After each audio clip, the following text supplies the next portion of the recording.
Hi. It felt like time to sit down and make another Tao video. So here I am.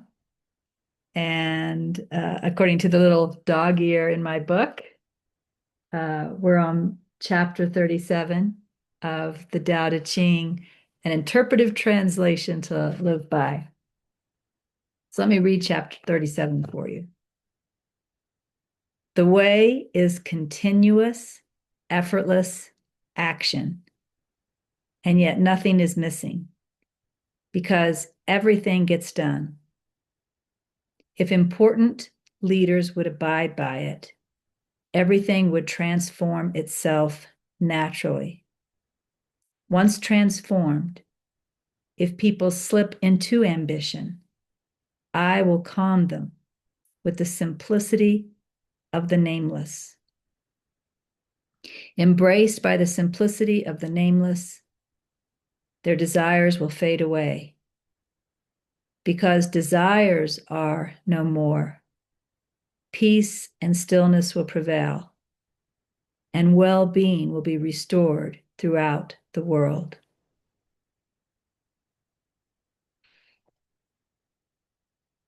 This reminds me of a teaching that I've shared before, where we think of the Tao as a pendulum. I don't actually have a pendulum nearby, but I have a pen. We'll use this.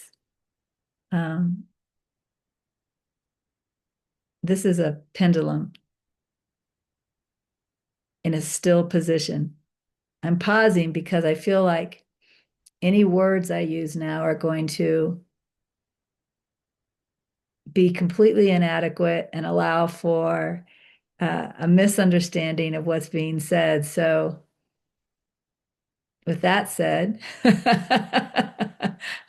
I'll go into the explanation as best I can using words. So, this is a still pendulum. And as you all know, a pendulum swings, which this isn't a pendulum, so I'm going to have to push it. But a pendulum swings. And when the pendulum swings, it swings to an equal degree on both sides. So if it goes up to whatever this degree is, I'll call it 30% on one side, then it goes up 30% on the other side. So let's call the still position harmony. If we think of the Tao as a pendulum, when there is stillness, there is harmony in everything.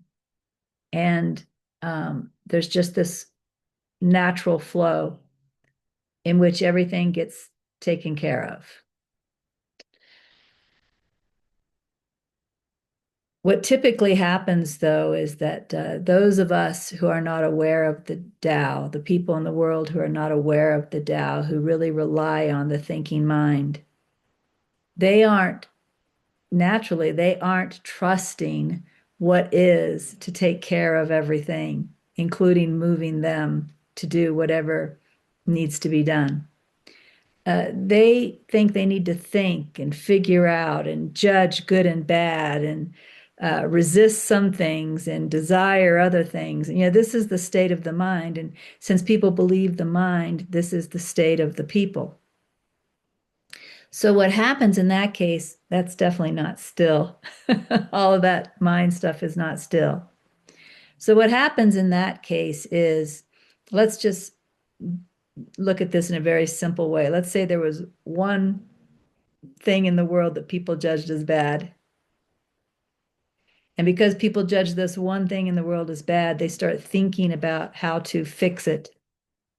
And when they start thinking about how to fix it and start taking those actions, they're pushing this pendulum.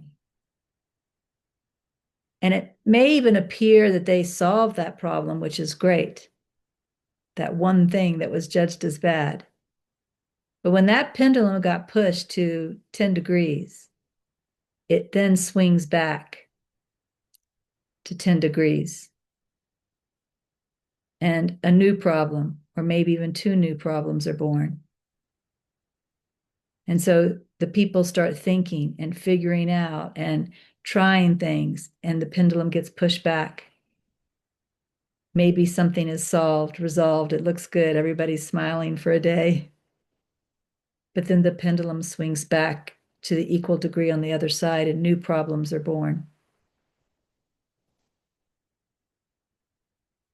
So the gist of it is when we try to fix things, obtain things, um, avoid things according to our self-will, we're pushing that pendulum.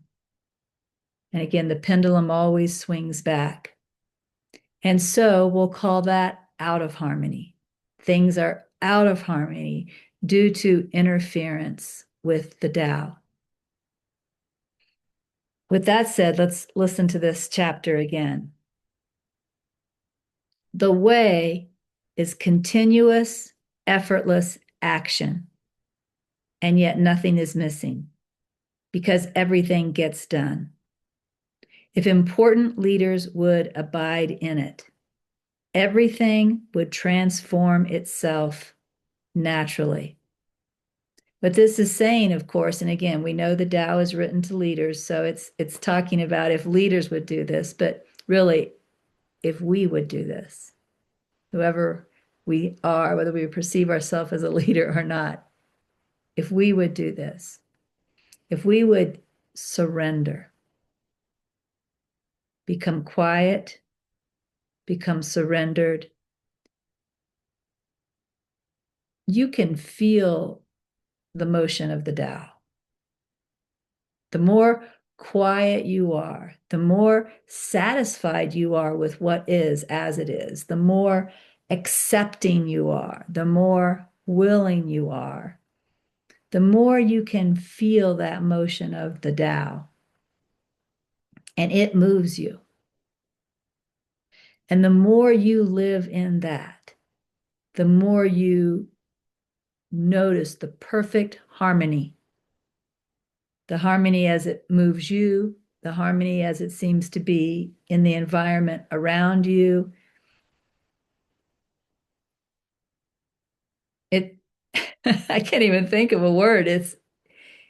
It's amazing. It's easy. It's gentle. It's calming. It's perfect. It's natural. That's the word. It's natural. You know, when I first started making these videos, it was a little over 2 years ago, I think. And I think I might have asked you to join me for uh, a year and a half or 2 years, because I thought, that's how long it would take me to get through the 80, what is it, 82 chapters of the Tao, 81 chapters of the Tao. With 52 weeks in a year, I figured I'd get through it in a year and a half or 2 years. But here we are, over 2 years later, and I'm not even halfway there yet.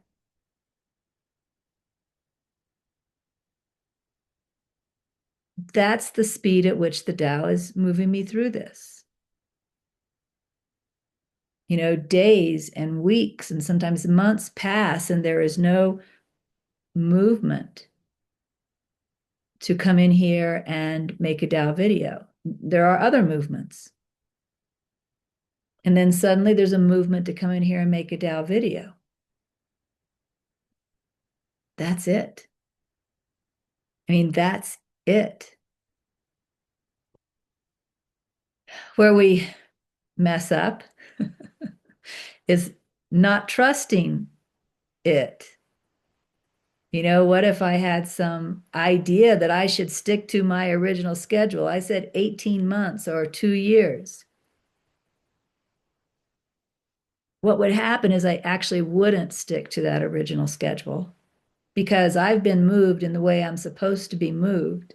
I've been doing what I'm supposed to be doing. But my mind would be stuck on the idea I should have. And there would be self-judgment going on. There might be shame. There would be stress. There would be anxiousness. Why can't I fit this in? There would be a disharmony right here. I want to show you another book. This is a book called A Thousand Names for Joy. And it's I think it says it's by Byron Katie with Stephen Mitchell. Stephen Mitchell, of course, has his own rendition of the Tao. It's not an exact translation. It's a rendition. But what he did with this book was he, shared each chapter with his enlightened wife, Byron Katie, and had her comment on that chapter. It's a pretty interesting book. I really enjoy it. But let me open up to to chapter 37, the one we're on, and let's listen to a little bit about what Byron Katie says. Try to make yourself do nothing. You can't. You're being breathed, being thought, being moved, being lived. There's nothing you can do not to eat when it's time to eat, or sleep when it's time to sleep. If you just watch, allowing whatever comes to come and whatever goes to go, you can realize in every moment that you don't need anything but what you have. She goes on to say in another paragraph, the miraculous life of not doing has an intelligence of its own.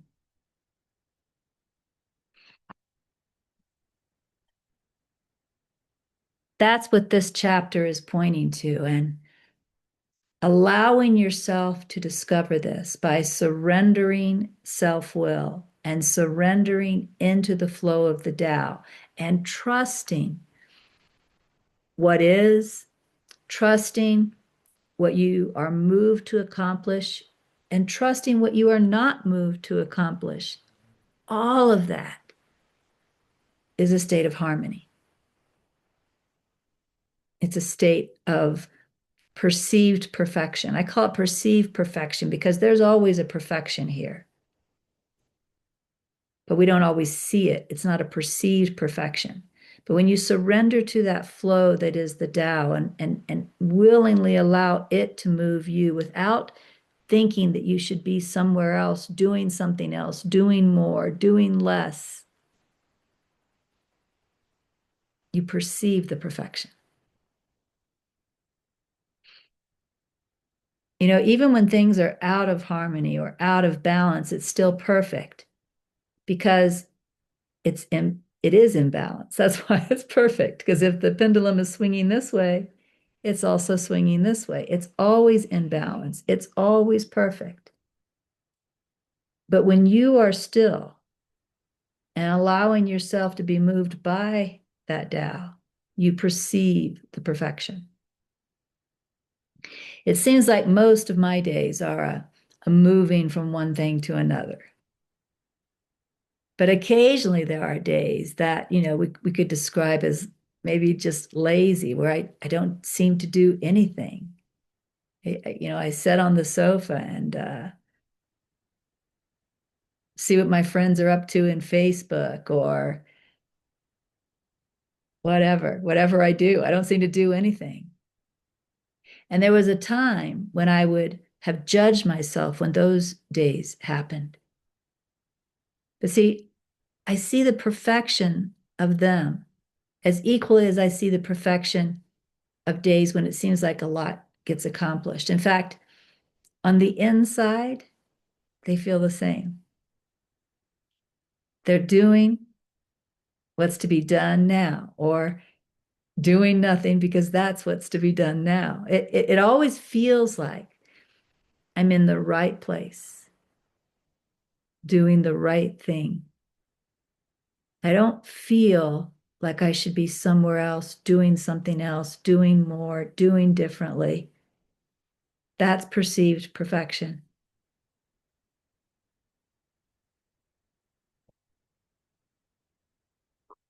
The way is continuous, effortless action, and yet nothing is missing because everything gets done.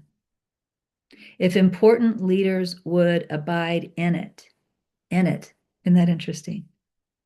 In it, it's a flow that you surrender into by letting go of your own thinking about what should be or how it should be or what shouldn't be. If important leaders would abide in it, everything would transform itself naturally. If important leaders would abide in it, this pendulum swinging would start to slow because they're not pushing it as much, right? Slow. And of course, not just the leaders, all of us. And then eventually it goes back to still. When the pendulum is still, everything is naturally taken care of through the flow, through the Tao, through the way. The way is continuous, effortless action, and yet nothing is missing because everything gets done. If important leaders would abide in it, everything would transform itself naturally. Once transformed, if people slip into ambition, if they get back into thinking, wait a minute, something's wrong here, back into the thinking mind, I will calm them with the simplicity of the nameless. Embraced by the simplicity of the nameless, their desires will fade away. Because desires are no more, peace and stillness will prevail, and well-being will be restored throughout the world. I'd like to talk a second about desire, because I think that word is very confusing for people. When I first started this series, I made 2 different videos on chapter 1. It was the second video where I talked about what desire means in chapter 1. If we look back at chapter 1 in the Tao Te Ching,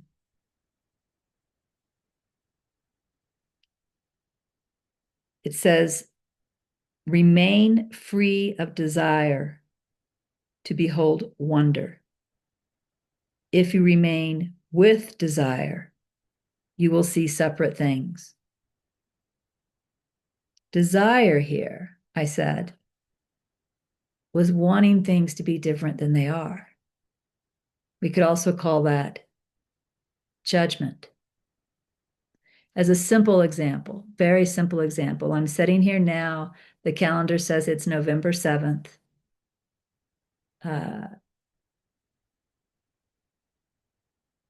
I'm tempted to call it a beautiful day, but I'm not going to. It feels like a beautiful day, but then every day does to me. So let's skip that for a moment. It's probably around 60 degrees outside. There's a slight breeze. Um, you know, because the peak of fall has already come and gone, other than the evergreens, things are kind of brown. To me, this is perfect. This is what is to be right now. But 2 days ago, I was walking around my neighborhood taking pictures to send to my dad, who's never been here. And I came across 2 neighbors walking, and I happened to tell them I was taking pictures. And they said, oh no, everything's so brown. They didn't see the perfection of this November weather, this day as it is. It needed to be fixed, or I should wait at least till another time to take the pictures. There's also a thought that arose in my mind at one point, because the weather has been very mild this entire autumn. By this time last year, we'd already had some snows, including one snow that was 2 feet deep. And there was a thought that occurred in my mind that if the weather didn't change soon, we were going to enter into a drought, which would mean forest fires next summer. And then I saw that thought in my mind, and I said, don't get, this is what I said to myself, don't get ahead of yourself. Just stay with today, stay with now. But those are 2 simple examples of how we can take what is and judge it. It's too brown. It's going to lead to a drought. You see how the mind isn't satisfied just to be with this day as it is. And then we start thinking, what should be done about this? How can we fix this? And pretty soon we're pushing that pendulum. So, what if we go with my corrective thought? Don't get ahead of yourself. Just enjoy this as it is. Rather than desiring that it be greener or desiring that there be more snow, what if we just stay here with it as it is? See, that's no desire. Desire is wanting it to be different than it is. And in fact, if we go back to Byron Katie's book, A Thousand Names for Joy, and we go to chapter 1,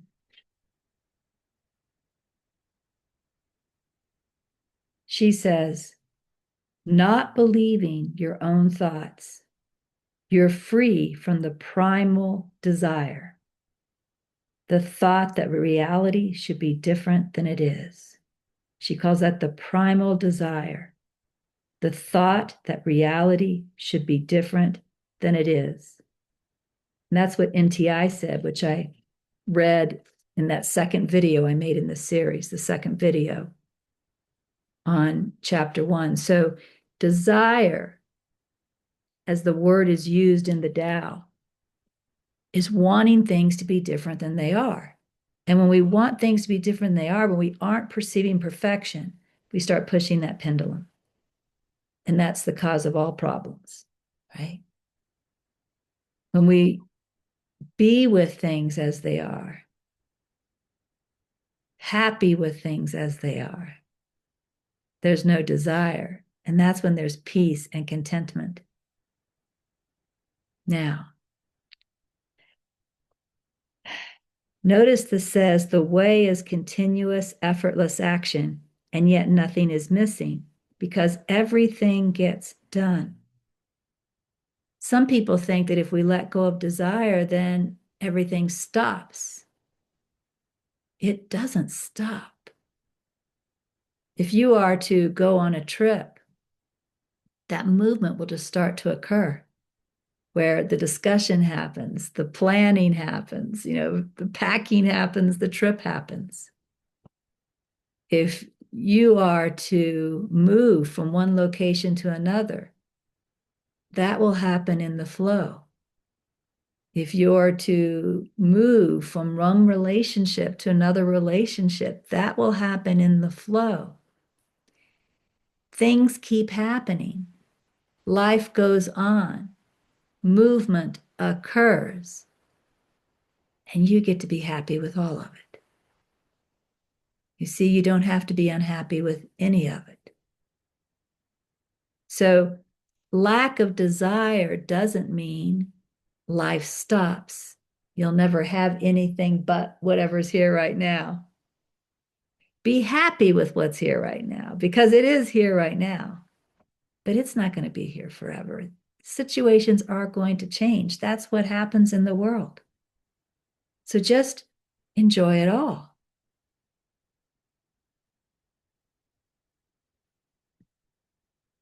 Embraced by the simplicity of the nameless, their desires will fade away. Because desires are no more, peace and stillness will prevail, and well-being will be restored throughout the world. Now, one thing I think I'm going to let go of that I've done in the previous is habitually reading from another version of the Tao. I think I've done enough of that. But occasionally I may feel that it's helpful to read another version of the Tao, and then I will. Also, occasionally I may feel that it's helpful to show you why something was translated a certain way, and I'll do that. But otherwise, I'll let those things fall to the side and we'll just look at the current chapter and what that means. But I will still give an assignment, at least for now, because again, this is an interpretive translation to live by.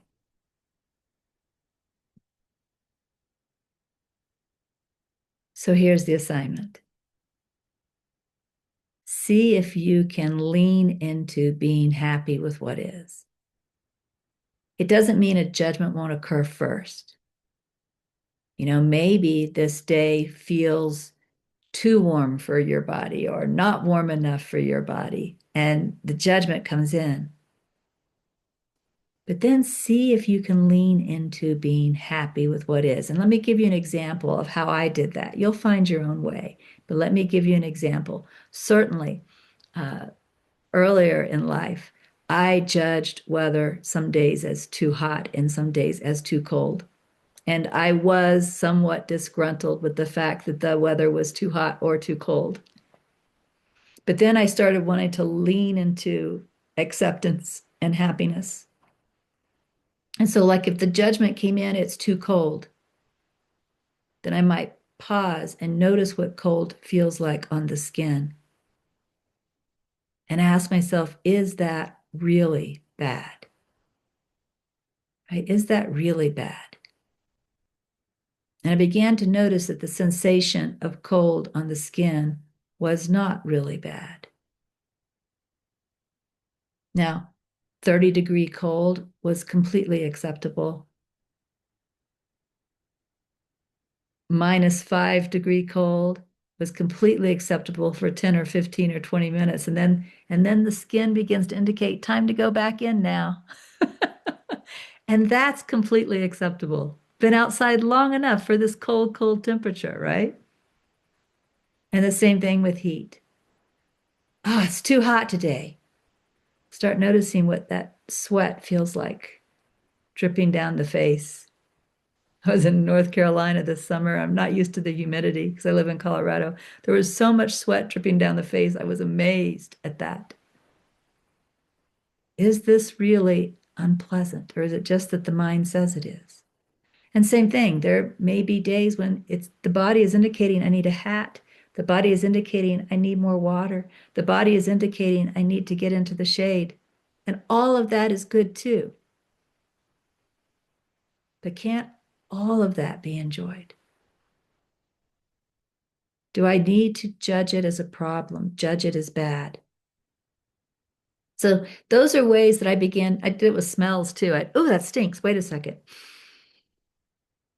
Can I smell that with acceptance? Can I smell that and feel okay within my own being? Doesn't mean I shouldn't throw out the milk. Doesn't mean I don't need a shower. But can I be happy with what is? So play with that. Lean into that whenever you notice the judgments. The something's wrong here. Something needs to be different here. Lean into, can I be happy with this? All right, that's it. Bye.